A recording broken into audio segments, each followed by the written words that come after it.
Bayangin, jika kalian punya mantan pacar yang akhirnya menikah dengan ayah kalian alias menjadi ibu tiri kalian. Apa tuh yang akan kalian lakukan? Kisah ini dimulai di pinggiran kota Manila, memperkenalkan kita pada seorang pria muda bernama Eddie. Sudah bertahun-tahun ia menetap di kota, meninggalkan ibu dan adiknya di kampung halaman. Rutinitas dan pekerjaan yang padat membuatnya jarang sekali punya waktu untuk pulang. Meski begitu, Eddie masih berusaha menjadi anak yang bertanggung jawab. Ia rutin mengirim uang dan kabar kepada keluarga. Di kota, Eddie hidup bersama kekasihnya yang bernama Ruth. Hubungan mereka cukup hangat dan intim. Setiap kali Eddie pulang kerja, keduanya menghabiskan waktu bersama dengan cara memasukkan daging ke dalam daging.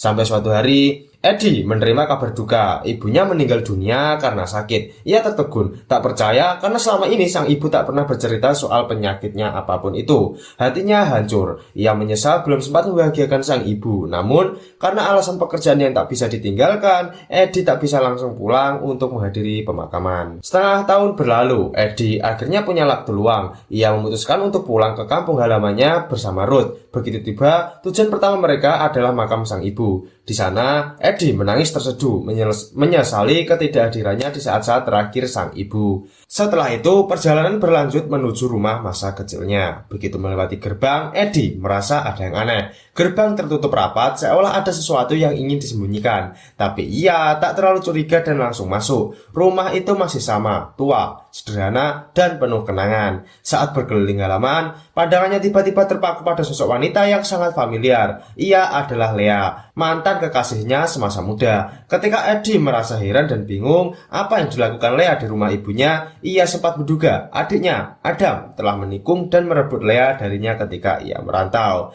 Tak lama kemudian, Adam muncul menyapa. Namun Eddie yang sudah terbakar emosi langsung menyerang adiknya dengan pukulan keras. Untungnya ada seorang pria bernama Emil yang datang melerai pertengkaran itu.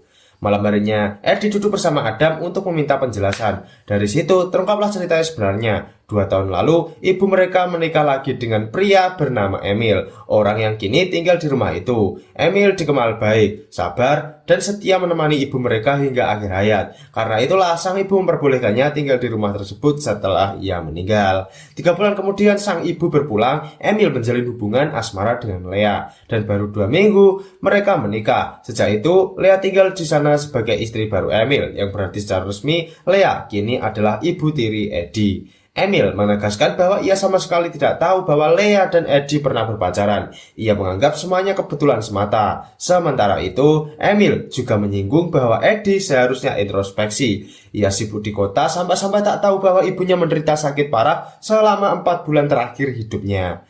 Eddie yang semula marah besar pun perlahan terdiam. Ia sadar kesalahannya sendiri. Malam itu, akhirnya mereka semua saling memaafkan. Eddie dan Ruth memutuskan untuk menginap beberapa malam di rumah itu, sekedar bernostalgia dengan masa kecilnya.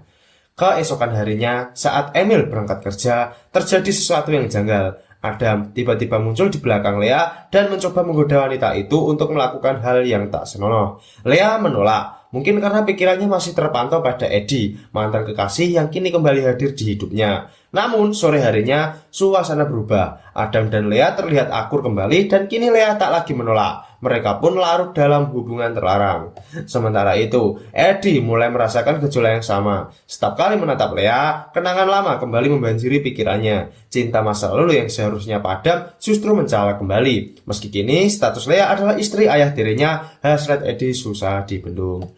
Keesokan harinya, Lea berusaha mendekatkan diri dengan Ruth. Ia bicara baik-baik, bahkan menitip pesan agar Ruth menjaga Eddie dengan baik. Ruth tentu merasa aneh, tapi tidak menaruh curiga. Sore harinya, Eddie menemukan foto mendiang ibunya di dalam rumah. Saat itu pula, ia melihat Lea sedang memasak. Karena rumah sedang sepi, Eddie mencoba mendekatinya. Namun Lea bersikap dingin, sehingga Eddie memilih pergi dan mengajak Ruth jalan-jalan dengan mobil. Sayangnya, mobil mereka mogok di tengah jalan, membuat mereka harus berjalan kaki pulang. Ruth yang kelelahan langsung tertidur pula selama tiba di rumah. Tak lama kemudian, suara gaduh terdengar dari arah kamar. Eddie mengintip dan mendapati Emil telah mempergoki Adam yang hampir melakukan pusreng dengan Lea. Emil marah besar dan nyaris memukul Adam, tapi akhirnya hanya mengusirnya keluar kamar. Setelah Adam pergi seolah tak terjadi apa, Emil justru pusreng dengan Lea di kamar yang sama dengan cara yang kasar dan penuh amarah. Setelah selesai, seorang teman Emil datang membawa sejumlah uang dan masuk ke kamar Lea.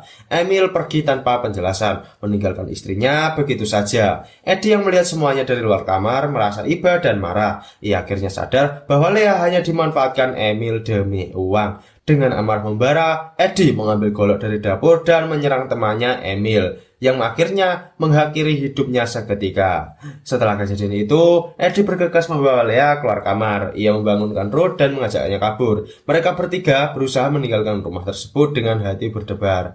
Namun di halaman, mereka melihat Emil duduk berjaga. Mereka menunggu dengan cemas sampai akhirnya Emil bangkit menuju toilet. Saat itulah kesempatan muncul. Eddie, Lea, dan Ruth segera keluar dari rumah itu dan menghilang dalam gelap malam. Film pun berakhir begitu saja, menggantung gila dan bikin penonton penasaran. Nah, itulah kisah dari film Lamok, sebuah drama penuh konflik, nafsu, dan penyesalan, di mana rumah masa kecil menjadi saksi dari luka yang tak pernah benar-benar sembuh.